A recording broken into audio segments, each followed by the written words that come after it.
Yo guys, what's up? It's Nick, and in this video, I'm gonna show you guys how to do the actual factory lace on the Jordan 1s. I'm not gonna lie, I messed up in my first video, and now how to do the actual factory lace bow knot like you see here, where there's 4 loops on one side and 2 loops on the other side. So let's get into it real quick. Alright guys, I'll make this quick since I know you guys are all very busy. So first thing you want to do is pull out the laces, just like any other factory lace, right? You want to do the normal factory lace, where you get the 2 fingers, cross under once, pull out like this. So you have 2 parallel lines, spread your fingers, cross over, put your finger in between both holes, lift up on the laces. And now you want to pull these laces out so that it's not too tight. And you see how there's a lot of room? You'll see how there's a lot of room in this gap if you don't pull too tight. And you want to get the laces just like this, like a normal factory lace. And now all you're going to want to do is grab each lace and put it through the same hole that you just made through factory lacing. And you're going to want to pull these bows out so that they're around the same size as the original factory lace. As so.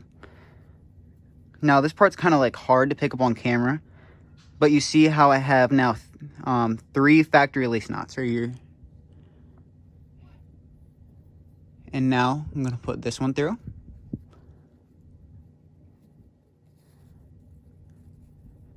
Just like that.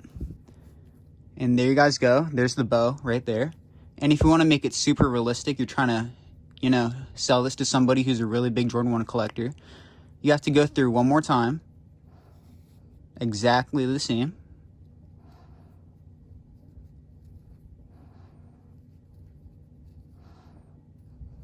Now this is the part you want to get your thumb or any finger and go through each hole. Okay. Now once you have it in each hole on this side. Oh, whoops, slipped out. Alright, once you have it through each hole on both sides, and you want to grab this lace kind of, and you just want to even it out as much as you can without letting these laces get pulled out. Now all you have to do is kind of crunch up the tongue and put it under, and there you guys go. Nice and factory laced. Everything looks OG all, you know what I mean? It looks like I never even did it. And you guys can lift up the tongue and see that this is the legitimate factory lace on the Jordan 1. If you guys found that video helpful, and as always, leave a like and subscribe. And until next time, I'm out. Peace.